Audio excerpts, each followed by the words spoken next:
السلام علیکم، اعوذ باللہ من الشیطان الرجیم، بسم اللہ الرحمن الرحیم۔ میری گزارشات کا عنوان جو ہے وہ ہے جزائے ایمان پر ایمان و یقین رکھنا۔ اجزائے ایمان میں سے پہلا عقیدہ جو ہے، جزو جو ہے وہ عقیدہ توحید ہے۔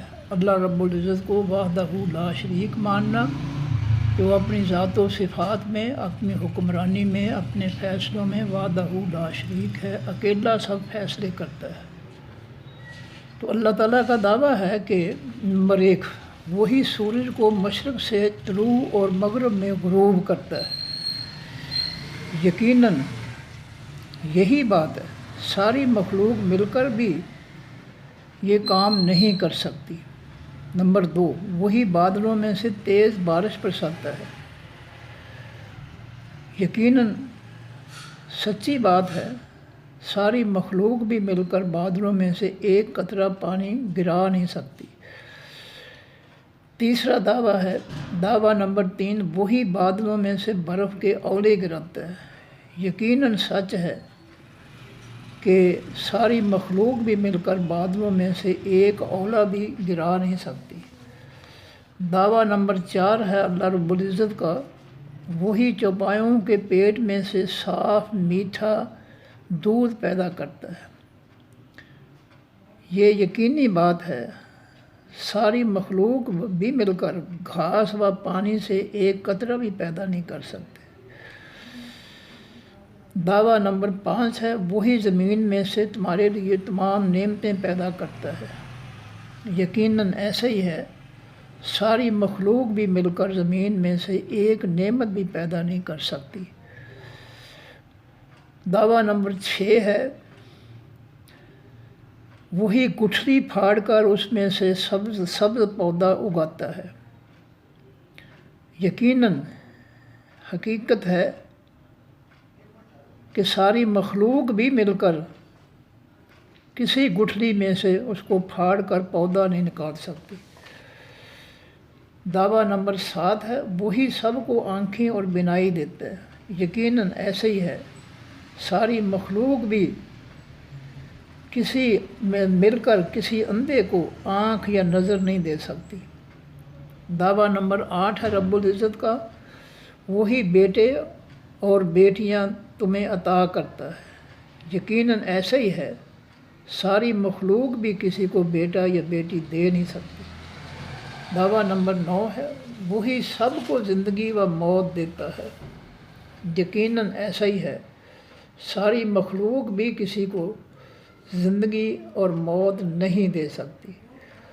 دعویٰ نمبر 10 ہے، وہی تمہاری ماؤں کے پیٹوں میں تمہاری شکلیں بناتا ہے۔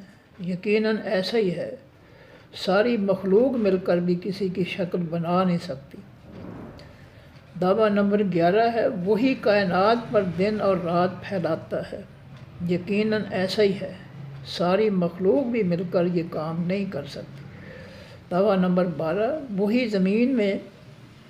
وہی زمین میں سے ٹھنڈے اور میٹھے پانی کے چشمے نکالتا ہے۔ یقیناً ایسا ہی ہے، ساری مخلوق بھی مل کر یہ کام نہیں کر سکتی۔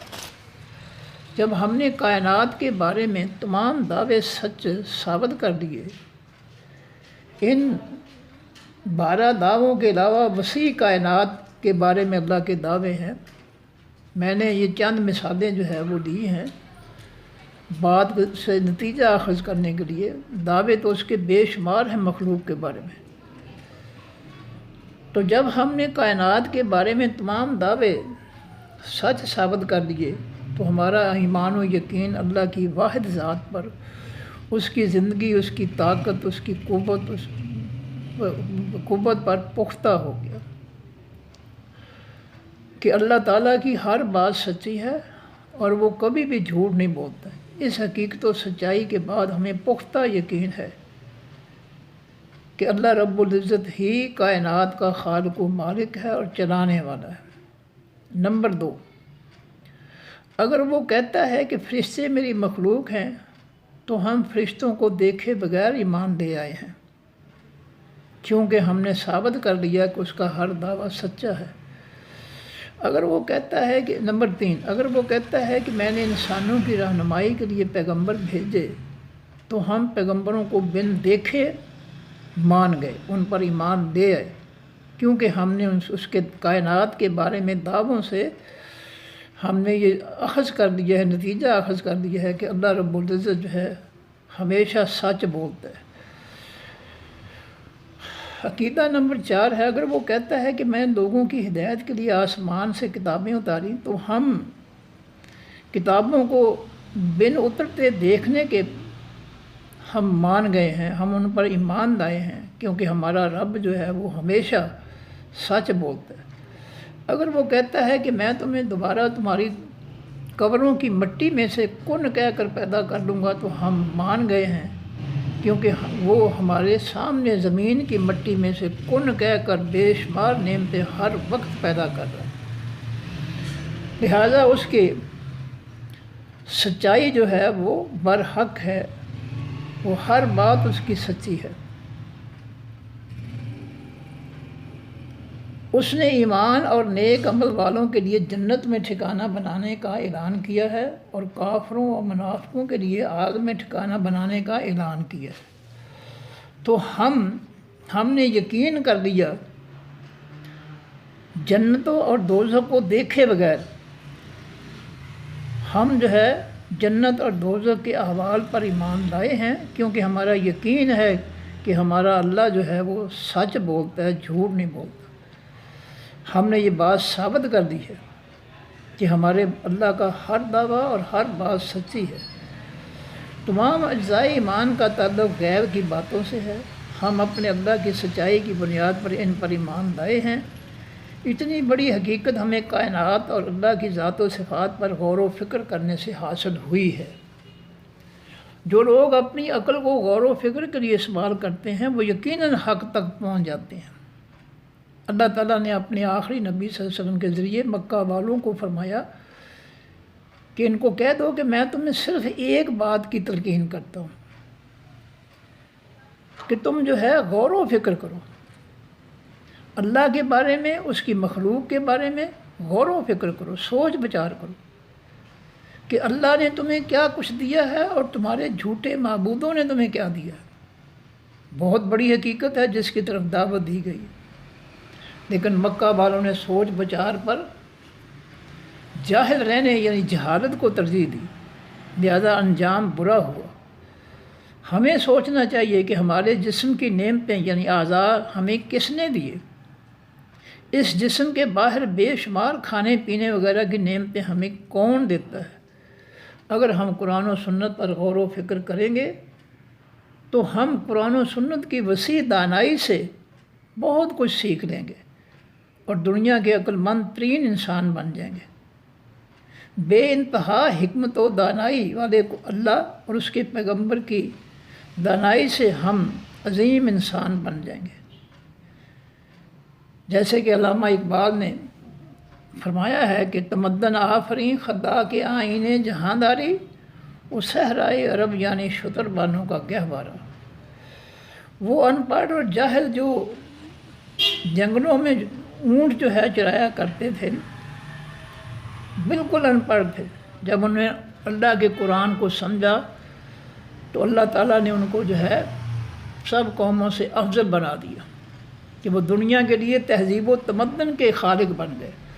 انہوں نے دنیا کو والوں کو تہذیب و تمدن سکھایا قرآن کو سمجھ کر۔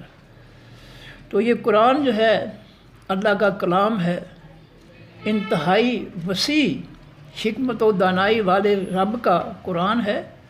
اس کو پڑھنے سے عقل آئے گی، شعور آئے گا، سمجھ بوجھ آئے گی، اور ہمیں جو اس کو رہنما بنانا چاہیے قرآن پاک کو۔ اللہ رب العزت جو ہے پوری کائنات میں جو ہے وہ واحد مالک ہے، اس کائنات کا واحد خالق ہے، واحد ہے جو چلا رہا ہے۔ جب کوئی مخلوق نہیں تھی، نہ زمین، نہ آسمان، نہ فرشتے، نہ جن، نہ انسان، کچھ بھی نہیں تھا، وہ اکیلی ذات تھی۔ اللہ قرآن پاک میں فرماتے ہیں کہ جب کچھ نہیں تھا تو اس کا عرش جو تھا پانی پر تھا۔ جب وہ کچھ نہیں تھا اس نے کن کہہ کر پیدا کر دیا، مخلوق میں سے کسی نے اس کی مدد نہیں کی، تو پھر جو ہے ہم کیوں کسی کو جو ہے اس کا شریک بناتے ہیں، اس کا حصے دار بناتے ہیں کہ فلاں جو ہے اس کی جو ہے مدد کر رہا ہے، نعوذ باللہ، فلاں جو ہے وہ اس کے جو ہے خزانوں میں یا دیگر چیزوں میں فلاں کا بھی حصہ ہے، فلاں کا بھی دخل ہے۔ یہ بہت بڑی جہالت ہے، یہ قرآن کی سوجھ بوجھ نہیں ہے، یہ قرآن سے بغاوت ہے۔ اللہ رب العزت اپنی ذات و صفات میں، اپنے اختیارات میں، اپنے فیصلوں میں وحدہ لا شریک ہے۔ نوح علیہ السلام اللہ کے پیغمبر ہیں، ایمان والوں کے ساتھ کشتی میں سوار ہیں۔ اللہ کا عذاب پانی جو ہے وہ پہاڑوں کی چوٹیوں کو جو ہے سے اوپر چلا گیا ہے۔ جب نوح علیہ السلام کا بیٹا جو ہے ان کے سامنے لہروں میں غرق ہوتا ہے تو نوح علیہ السلام فریاد کرتے ہیں، اللہ میرا بیٹا میرے عہد میں سے۔ اللہ نے فرمایا نوح وہ تیرے عہد میں سے نہیں ہے، تو اس کے عمل اس کے برے ہیں۔ عمل اس کے برے ہوتے ہیں جس کا عقیدہ خراب ہو، ایمان یقین خراب ہو، اس کے عمل بھی خراب ہوتے ہیں۔ جس کا ایمان سچا اور سچا پاکیزہ اور کھرا ایمان ہو، اس کے عمل جو ہے کبھی غلط نہیں ہو سکتے، وہ اپنے ایمان کے تابع ہے۔ ایمان جو ہے ایمان نے اس کو ایک منزل دی ہے کہ تم نے اس راستے پہ چلنا ہے۔ فرمایا کہ وہ تمہارے اہل میں سے نہیں ہے، کہ اس کے عمل غلط ہے۔ اور آگے فرماتے ہیں انی اعوذک ان تکون من الجاہلین، اگر دوبارہ ایسا سوال کیا تو نبوت چھین کر جہلوں میں شامل کر دوں گا۔ یہ ہے اللہ رب العزت کی توحید، کہ پیغمبر بھی ہو تو وہ پیغمبر کی بھی نہیں مانتا، اصولی بات پر وہ اپنے پیغمبر کی بھی نہیں مانتا۔ تو اللہ رب العزت جو ہے ہر لحاظ سے وحدہ لا شریک ہے، اس کی توحید میں کسی کو شامل نہیں کرنا چاہیے۔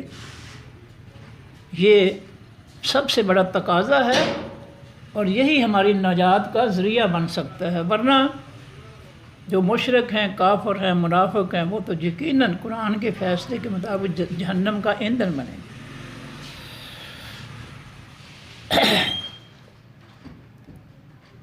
وصلی اللہ علی النبی، پروفیسر محمد انور اعوان، ہوشیار پوری، پاکستان۔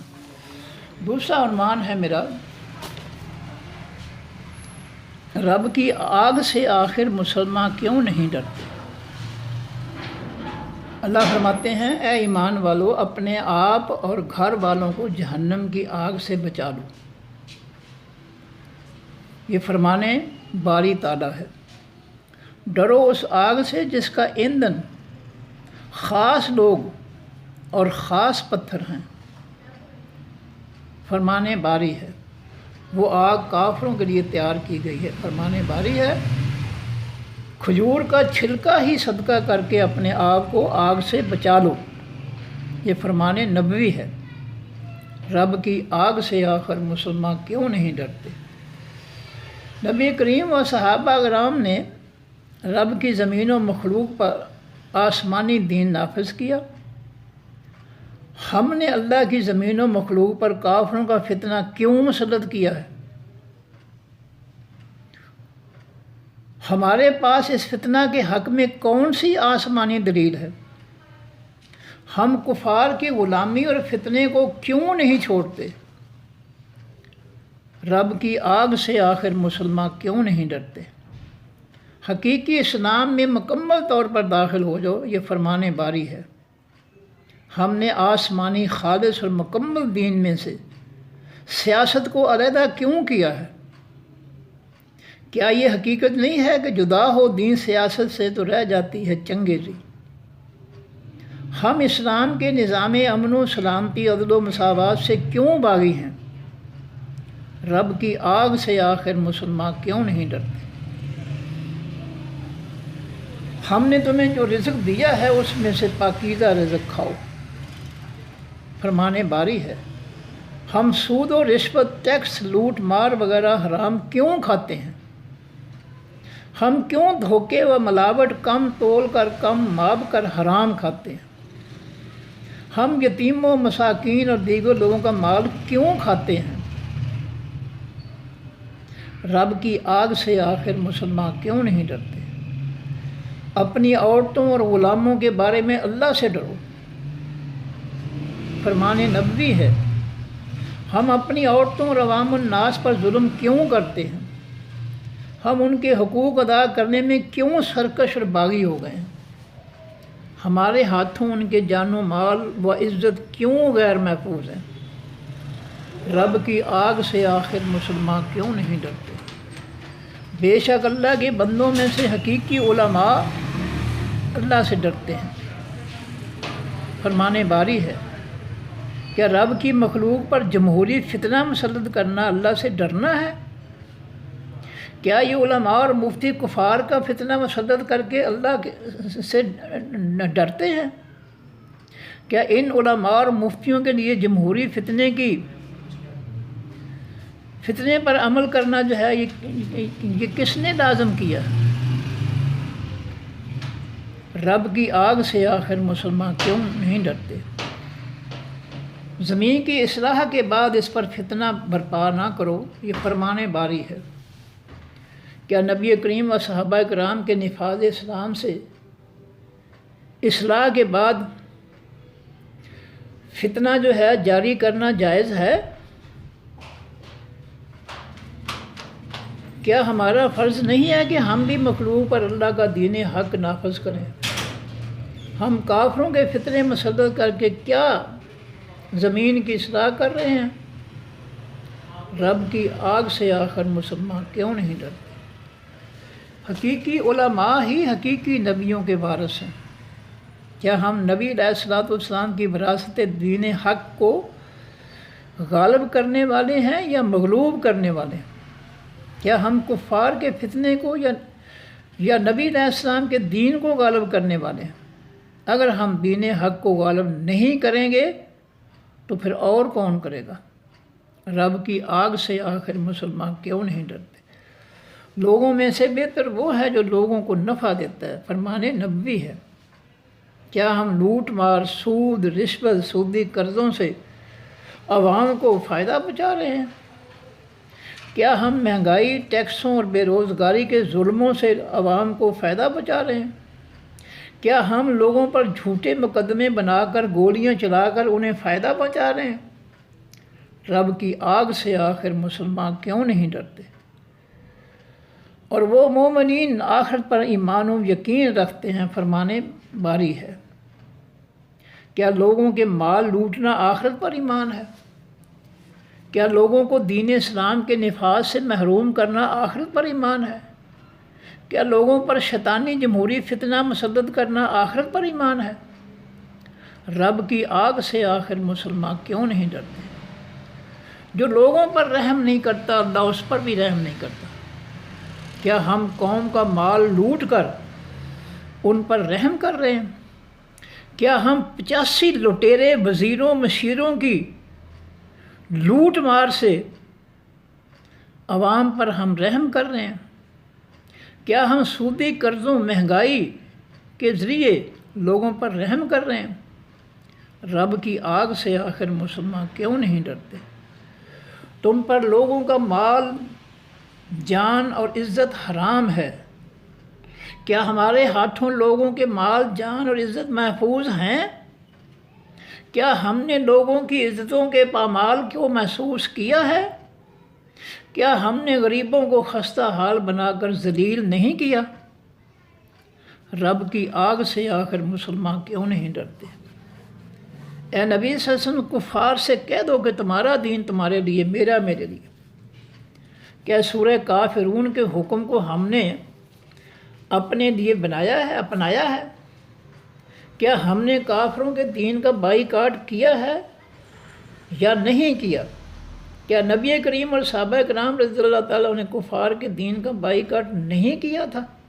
یقیناً کیا تھا۔ رب کی آگ سے آخر مسلمان کیوں نہیں ڈرتے؟ بے شک اللہ کے نزدیک حقیقی دین حقیقی اسلام ہے۔ ہم نے حقیقی آسمانی دین کے مقابل مذاہب کیوں بنائے ہیں؟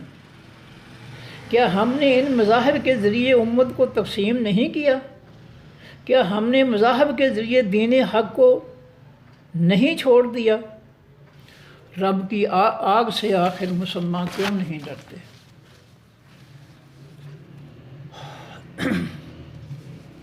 ان عورتوں کا کیا حال ہے جنہوں نے اپنے ہاتھ کاٹ لیے تھے؟ فرمان باری ہے، کیا ان عورتوں نے یوسف علیہ السلام کو پاک قرار نہیں دیا تھا؟ کیا یوسف علیہ السلام ان کی صفائی کے بغیر جیل سے باہر آ گئے تھے؟ کیا یوسف علیہ السلام نے عہدہ لینے سے پہلے اپنے پر الزام کی صفائی نہیں لی؟ رب کی آگ سے آخر مسلمان کیوں نہیں ڈرتے؟ ان مصر کی عورتوں نے کہا، ہم نے یوسف علیہ السلام پر کوئی برائی نہیں دیکھی۔ کیا ہمارے حکمران عہدہ لینے سے قبل قوم سے صفائی لیتے ہیں؟ کیا جرائم پیشہ لوگوں کو کوئی عہدہ دینا اسلام کی خدمت ہے؟ کیا نبی کریم علیہ السلام اور صحابہ کرام نے کسی ملزم و مجرم کو حکومتی عہدہ دیا تھا؟ رب کی آگ سے آخر مسلمان کیوں نہیں ڈرتے؟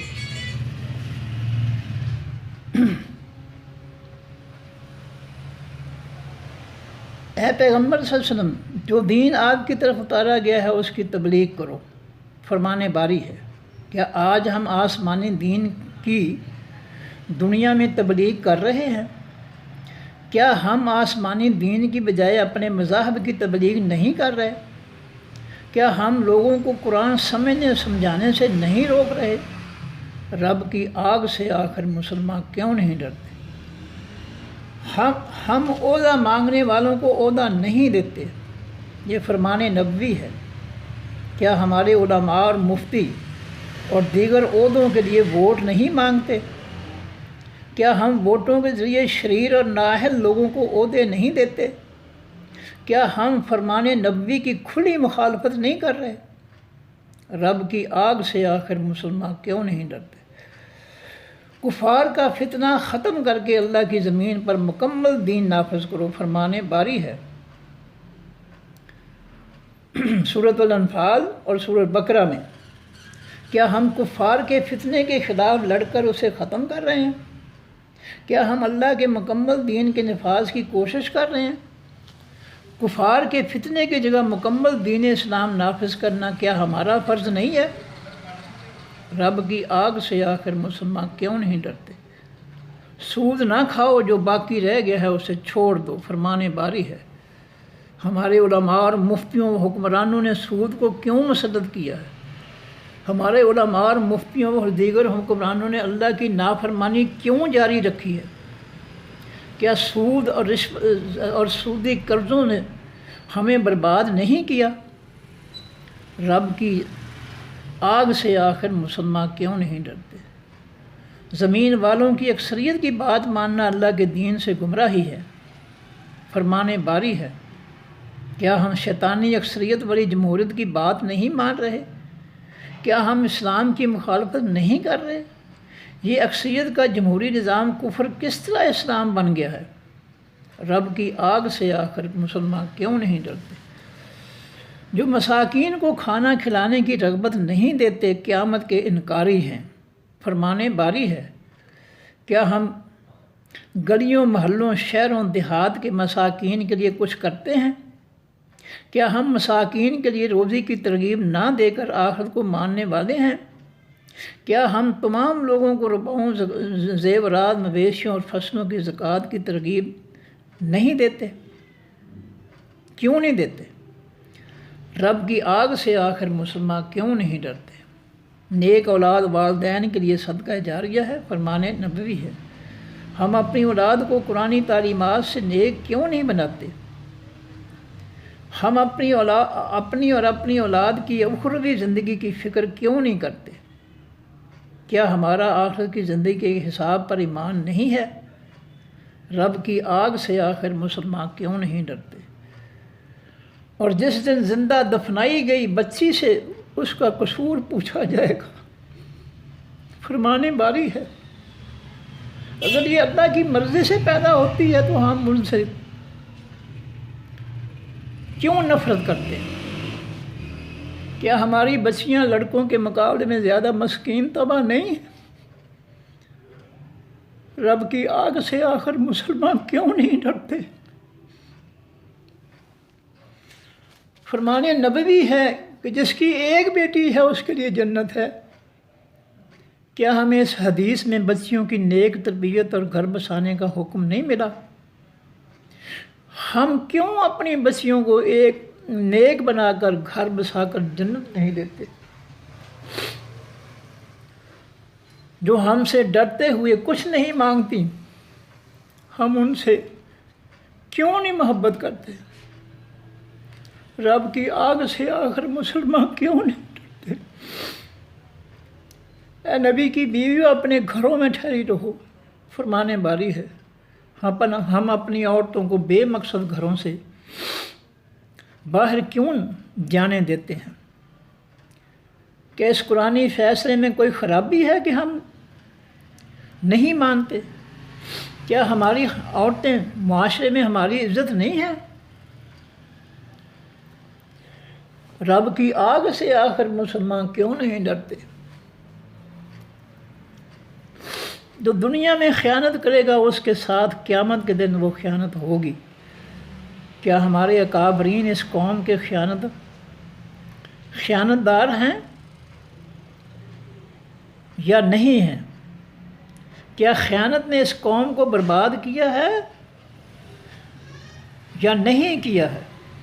ہمیں اللہ کے حکموں اور فیصلوں کی کیوں پرواہ نہیں ہے؟ رب کی آگ سے آخر مسلمان کیوں نہیں ڈرتے؟ جو نیک سفارش کرے گا اس کی نیکی میں اس کا حصہ ہوگا۔ یہ فرمان باری ہے۔ کیا ہم جن کو کرسیوں پر بٹھاتے ہیں وہ نیک ہیں؟ ہمیں ان کی بڑی بڑی بدمعاشیاں کیوں نظر نہیں آتی؟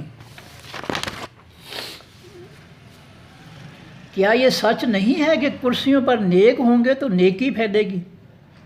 رب کی آگ سے آخر مسلمان کیوں نہیں ڈرتے؟ جو بری سفارش کرے گا اس برائی میں اس کا بھی حصہ ہوگا۔ ہمیں کیوں سمجھ نہیں آتی کہ ہم برے یا اچھے کا ساتھ دے رہے ہیں؟ ہمیں کیوں سمجھ نہیں آتی کہ ہم برائیوں میں اپنے لیے اضافہ کر رہے ہیں؟ ہمارا اللہ پر یقین و ایمان کیوں نہیں بن رہا؟ رب کی آگ سے آخر مسلمان کیوں نہیں ڈرتے؟ سیاست کافرانہ ہے، عدالت کافرانہ ہے، آئین کافرانہ ہے، حکمرانی کافرانہ ہے، معیشت کافرانہ ہے، معاشرت کافرانہ ہے۔ ان سب چیزوں کو ہم قرآن و سنت کی روشنی میں کیوں نہیں دیکھتے؟ رب کی آگ سے آخر مسلمان کیوں نہیں ڈرتے؟ تہذیب کافرانہ ہے، تمدن کافرانہ ہے، تعلیم کافرانہ ہے، تربیت کافرانہ ہے، غلامی کافرانہ ہے، معاہدے کافرانہ ہے، عالمی ادارے کافرانہ ہے، عالمی دستور کافرانہ ہے۔ رب کی آگ سے آخر مسلمان کیوں نہیں ڈرتے؟ لوگوں کے مال کی لوٹ مار کافرانہ ہے، وکالت کافرانہ ہے، جھوٹ بول کر اس جرموں کی سزا سے بچانا کافرانہ ہے۔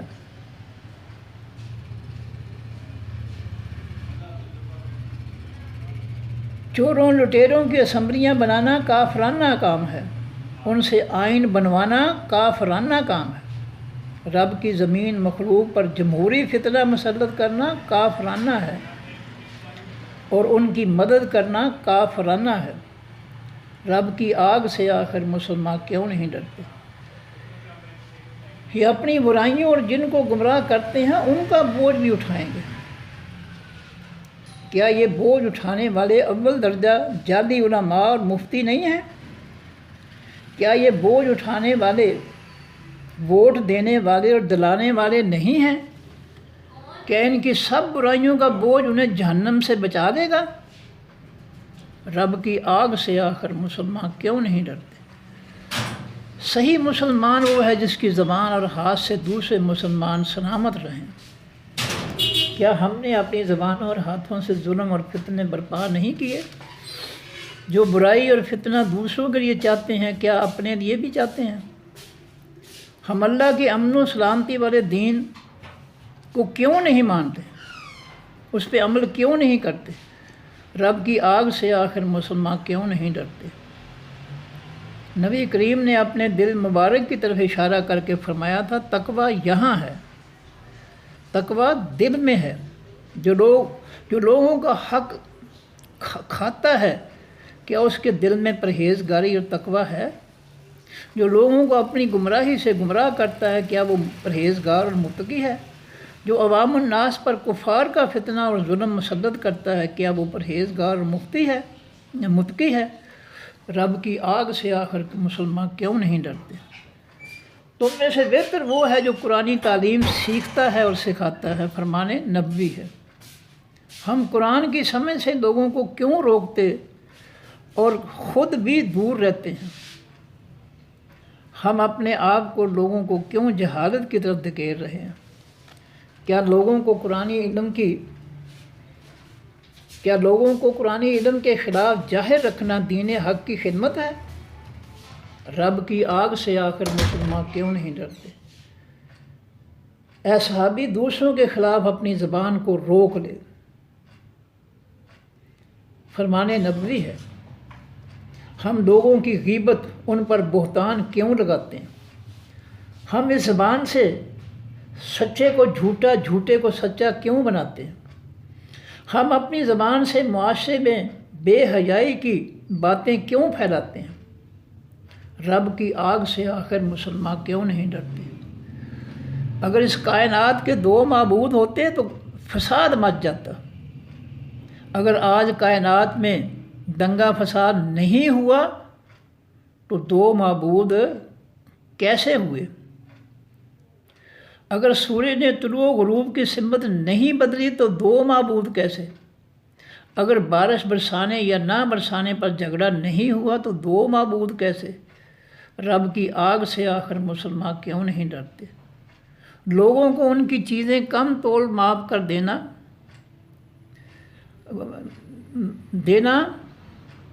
رب کی نافرمانی ہے۔ لوگوں ان کی چیزیں کم تول یا کم معاف کر نہ دو، فرمان باری ہے۔ کیا کم تول و معاف کر دینے والی قوم شعیب پر اللہ کا عذاب نہیں آیا؟ کیا ہم چاہیں گے کہ کوئی ہمیں کم تول و معاف کر دے؟ کیا ہمیں رب کی پکڑ کا کوئی احساس نہیں ہے؟ رب کی آگ سے آخر مسلمان کیوں نہیں ڈرتے؟ اے ایمان والو، یہود و نصارہ کو دوست نہ بناؤ، فرمان باری ہے۔ کیا ہم نے اللہ کے حکم کو آج تک مانا ہے؟ کیا ہمارے اسمبلیوں کے جعلی علماء اور مفتیوں نے ہمیں حق بتایا ہے؟ جب رب ہمیں ان کی دوستی سے روکتا ہے تو ہم کیوں ان سے دوستی کرتے ہیں؟ رب کی آگ سے آخر مسلمان کیوں نہیں ڈرتے؟ لوگوں کے مال جھوٹے طریقوں سے نہ کھاؤ، یہ فرمان باری ہے۔ کیا ہمارے لیے ملاوٹ کی روزی، کفر کی خدمت کی روزی حلال ہے؟ کیا ہمارے لیے کفر کے فتنے کی خدمت کی روزی حلال ہے؟ کیا ترقیاتی منصوبوں کے نام پر قوم کو لوٹنا حلال ہے؟ رب کی آگ سے آخر مسلمان کیوں نہیں ڈرتے؟ اللہ نے یہود و نصارہ پر لعنت برسائی کہ انہوں نے نبیوں کی قبروں کو سجدہ گاہ بنا لیا۔ آج قبروں کو مزار بنانے کی کس نے اجازت دی؟ کس کے حکم سے قبروں پر سجدے کرائے جاتے ہیں؟ کس کے حکم سے چڑھاوے اور چادریں چڑھائی جاتی ہیں؟ رب کی آگ سے آخر مسلمان کیوں نہیں ڈرتے؟ اے نبی صلی اللہ علیہ وسلم، آپ خیانت کرنے والوں کی طرف سے جھگڑا کرنے والے نہ بنیں۔ اس ملک کے علماء و مفتی بڑے چوروں کے معاون کار کیوں بن گئے ہیں؟ کیا بڑے لٹیروں اور چوروں کے معاون کار بننا دین کی خدمت ہے؟ اس تعاون کی قرآنی و نبوی فرمان سے کوئی دلیل ہے؟ رب کی آگ سے آخر مسلمان کیوں نہیں ڈرتے؟ آپ ہرگز نہ کہیں کہ میں یہ کام کل کروں گا مگر اللہ کی چاہت کے ساتھ، فرمان باری ہے۔ جس کام کو بھی مستقبل میں کرنے کا دعویٰ ہو اس کے ساتھ انشاءاللہ ضرور کہنا چاہیے۔ آخری لمحہ کا کسی کو پتہ نہیں کہ وہ کب تک زندہ رہے گا۔ تمام قوتیں توفیقیں اللہ کی طرف سے ہیں، لہٰذا انشاءاللہ کہنا چاہیے۔ رب کی آگ سے آخر مسلمان کیوں نہیں ڈرتے؟ تمام حقیقی تعریفیں اللہ تعالیٰ کے لیے ہیں جو تمام جہانوں کا پالنے والا ہے۔ مخلوق کی ہر خوبی، صلاحیت و طاقت و قوت اللہ کی طرف سے ہے۔ پھول خوبصورت، بچہ خوبصورت، پھل لذیذ، کھانا مزیدار، یہ سب تعریفیں غلط ہیں۔ کہنا چاہیے کہ ماشاء اللہ پھول خوبصورت ہے، ماشاء اللہ بچہ خوبصورت ہے، ماشاء اللہ پھل لذیذ ہے، ماشاء اللہ کھانا مزیدار ہے، سب کے ساتھ ماشاء اللہ لگے۔ رب کی آگ سے آخر مسلمان کیوں نہیں ڈرتے؟ بنی اسرائیل کے بادشاہ طالوت کو اللہ تعالیٰ نے 2 صفات کی وجہ سے بادشاہ بنایا۔ اس میں خاص علم یعنی دین حق کی صلاحیت اور جسمانی صلاحیت دوسروں سے زیادہ تھی۔ آج کی کفر کی اسمبلیوں کے علماء و مفتیوں میں سے کسی ایک میں بھی یہ کوئی ایک بھی صفت نہیں ہے۔ سورۃ مائدہ کتاب جو مسلمان حکمران آسمانی دین کے مطابق حکمرانی نہیں کرتے، اللہ فرماتے ہیں وہ کافر ہیں، ظالم ہیں، فاسق ہیں۔ رب کی آگ سے آخر مسلمان کیوں نہیں ڈرتے؟ جو بڑوں کا ادب اور عزت نہ کرے، چھوٹوں پر شفقت نہ کرے، وہ ہم میں سے نہیں ہے، فرمان نبوی ہے۔ کیا ہم نے اپنے چھوٹوں اور بڑوں کی اس حدیث کے مطابق تربیت کی ہے؟ کیا ماں باپ کی ذمہ داری نہیں ہے کہ وہ اپنے بچوں کو دینی آداب سکھائیں؟ دنیا میں چھوٹے بڑے کی تمیز کے بغیر یہ معاشرہ کیسے بہتر ہوگا؟ رب کی آگ سے آخر مسلمان کیوں نہیں ڈرتے؟ دنیا میں مسافر کی طرح زندگی گزار، فرمان نبوی ہے۔ کیا یہ لوٹ مار ہمارے لیے جائز ہے؟ کیا یہ دیگر ظلم ہمارے لیے جائز ہیں؟ کیا ہماری زندگی کتاب و سنت کے مطابق ہے؟ رب کی آگ سے آخر مسلمان کیوں نہیں ڈرتے؟ اے ایمان والو، جس بات پر خود عمل نہیں کرتے دوسروں کو کیوں کہتے ہو؟ کیا یہ خسرت ہماری نہیں ہے کہ ہم بے عمل ہیں؟ کیا یہ منافقت دھوکہ نہیں ہے کہ ہم بے عمل ہیں؟ دوسروں کو نصیحت، خود بے عمل ہم کب چھوڑیں گے؟ اس کو ہم کب چھوڑیں گے؟ رب کی آگ سے آخر مسلمان کیوں نہیں ڈرتے؟ اے نبی صلی اللہ علیہ وسلم، اللہ نے آسمان سے جو نظام اتارا آپ اس کے مطابق حکمرانی اور فیصلے کریں۔ سورہ مائدہ ہے۔ کیا ہم اپنے نبی کے طریقے پر چل رہے ہیں؟ کیا ہم اللہ کے حکم کی نافرمانی تو نہیں کر رہے؟ کیا ہم کفار کی غلامی پر ہی مریں گے؟ رب کی آگ سے آخر مسلمان کیوں نہیں ڈرتے؟ جو لوگ اپنے جرموں کی سزا سے بچ جاتے ہیں، قیامت کے دن جو ہے وہ کون سا وکیل کر کے بچیں گے؟ فرمان باری ہے۔ کیا ہمیں رب کی عدالت میں پیش نہیں ہونا ہے؟ کیا ہمارا جھوٹ اور جھوٹا وکیل ہمیں سزا سے بچا دیں گے؟ کیا ہم دینی تعلیم کے ذریعے جہالت سے نہیں نکلیں گے؟ رب کی آگ سے آخر مسلمان کیوں نہیں ڈرتے؟ اگر میری بیٹی بھی چوری کرتی تو میں اس کا بھی ہاتھ کاٹ دیتا، فرمان نبوی ہے۔ کیا یہ نبوی فرمان اس امت کے لیے ہدایت نہیں ہے؟ کیا ہم لوگوں کو ظالموں کے ظلم سے نہیں بچائیں گے؟ نبی صلی اللہ علیہ وسلم سنت کے خلاف چلنا کیا دین ہے؟ رب کی آگ سے آخر مسلمان کیوں نہیں ڈرتے؟ اگر قرآن پر تمہارے جیسا باقی لوگوں کا ایمان ہوگا تو پھر وہ ہدایت پر ہوں گے۔ کیا ہمارا قرآن پر ایمان نبی کریم اور صحابہ جیسا ہے؟ اگر ان جیسا ایمان نہیں ہے تو پھر ہمارا انجام کیا ہوگا؟ ہم نے قرآنی احکام و مسائل کو کیوں چھوڑ دیا ہے؟ رب کی آگ سے آخر مسلمان کیوں نہیں ڈرتے؟ اے نبی، یہ منافقین حقیقی دشمن ہیں، ان سے بچ کے رہنا۔ کیا ہمارے قول و فعل میں تضاد تو نہیں ہے؟ کیا یہ تضاد منافق کی نشانی نہیں ہے؟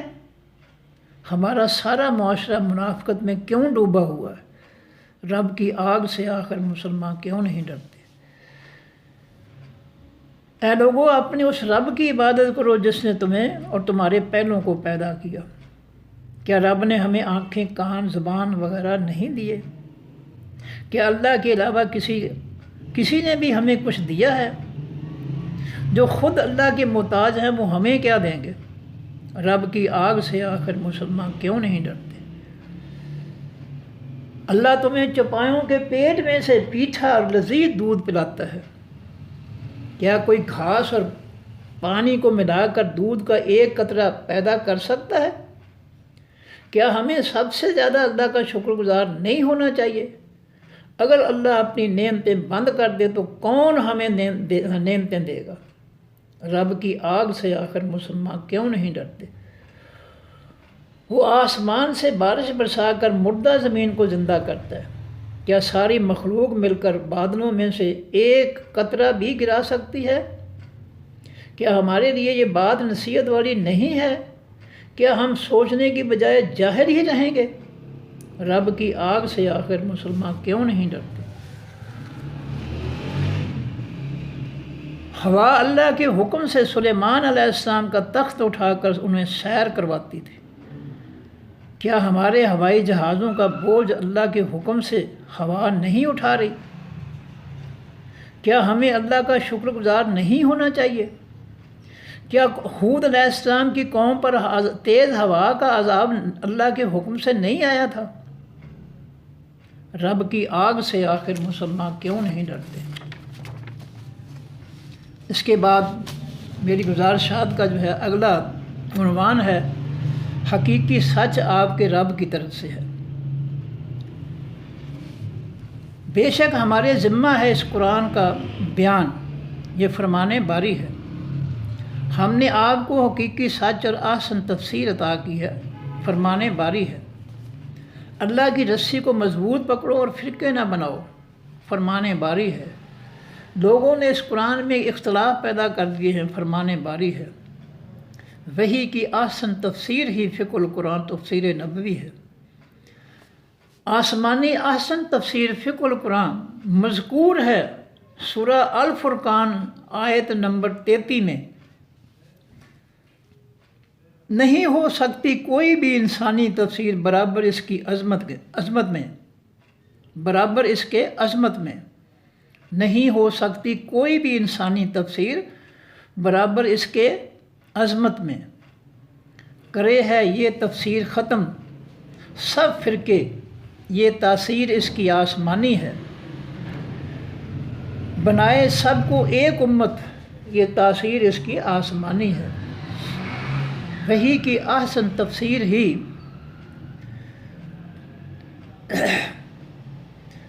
فقہ القرآن تفسیر نبوی ہے۔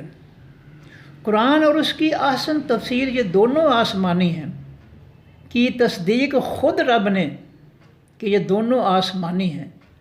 رب کی احسن تفسیر کی شان بھی رب کی شان جیسی ہے، جیسے قرآن کی شان بھی رب کی شان جیسی ہے۔ وحی کی احسن تفسیر ہی فقہ القرآن تفسیر نبوی ہے۔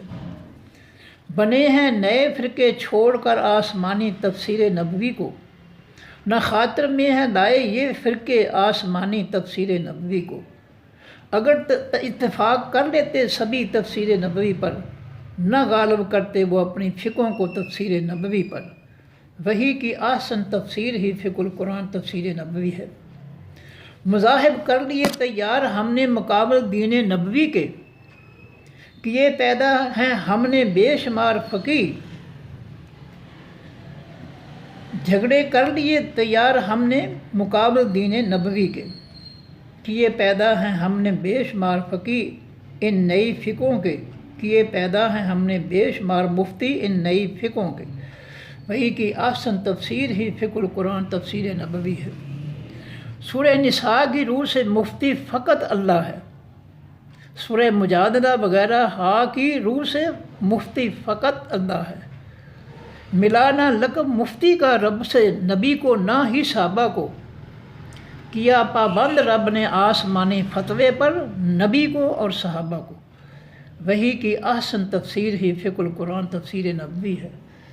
ہوئے پیدا ہیں بے شمار اختلاف فقہی فرقوں کی برکت سے، لگے فتوے کفر کے باہم فقہی فرقوں کی برکت سے۔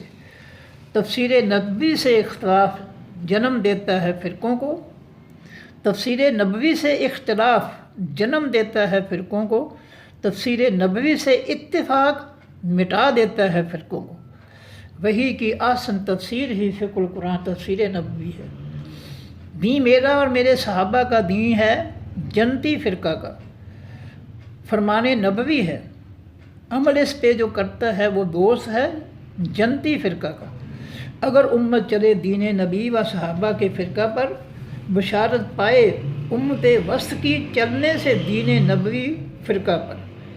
وہی کی آسن تفسیر ہی فقہ القرآن تفسیر نبوی ہے۔ بنایا حنفی فرقہ نے دین حق فقہ حنفی کو، بنایا جعفری فرقہ نے دین حق فقہ جعفری کو، بنایا فقہ مالکی نے دین حق فقہ مالکی کو، بنایا فقہ حنبلی نے دین حق فقہ حنبلی کو۔ وہی کی احسن تفسیر ہی فقہ القرآن تفسیر نبوی ہے۔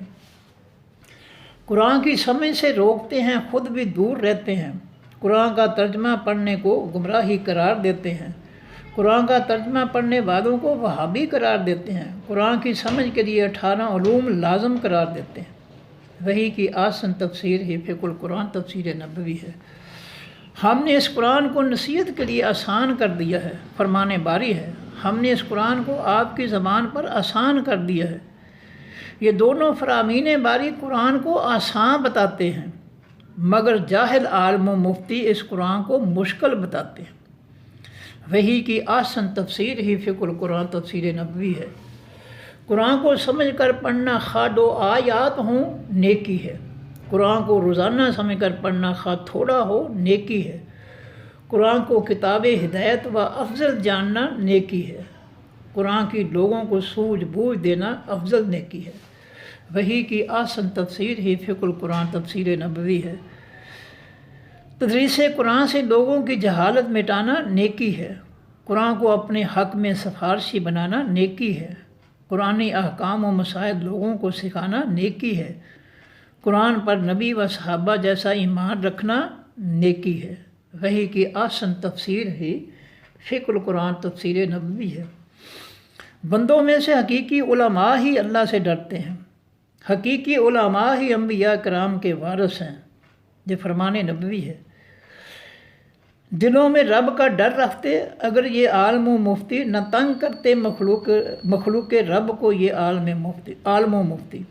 وہی کی احسن تفسیر ہی فقہ القرآن تفسیر نبوی ہے۔ گڑے ہیں بہت سے مسئلے اپنے پیٹوں کی خاطر، جاری کی ہیں کئی رسمیں اپنے پیٹوں کی خاطر، لکھتے ہیں کتابیں اپنے ہاتھ سے دنیا کمانے کو، نسبت رب سے کر کے گمراہ کرتے ہیں لوگوں کو مال کمانے کو۔ وہی کی احسن تفسیر ہی فقہ القرآن تفسیر نبوی ہے۔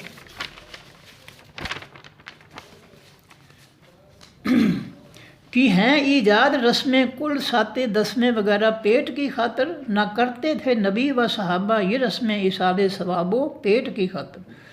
حلال کمانے والوں کے خرچ مشکل سے پورے ہوتے ہیں، حرام کمانے والوں کے مال خوشی و غمی کی رسموں میں پورے ہوتے ہیں۔ وہی کی احسن تفسیر ہی فقہ القرآن تفسیر نبوی ہے۔ کی ہیں بہت سی بدعات ایجاد دین حق میں مذہبی پیشواؤں نے، کی ہیں بہت سی بدعات ایجاد دین حق میں مذہبی پیشواؤں نے، اسمبلیاں آباد کرنی مساجد چھوڑ کر مذہبی پیشواؤں نے، لگائے فتنہ کفار پر اسلام کے لیبل ووٹوں کی کثرت سے، کیا فتنہ کفار مسلط رب کی زمین و مخلوق پر ووٹوں کی کثرت سے۔ وہی کی احسن تفسیر ہی فقہ القرآن تفسیر نبوی ہے۔ سبھی لٹیرے پرسکون ہیں ایصال ثواب کی رسموں پر، ٹکٹ نجات کا مل جاتا ہے انہیں ایصال ثواب کی رسموں پر۔ نہ کیے یہ کام نبی نے، نہ ہی ان کے صحابہ نے،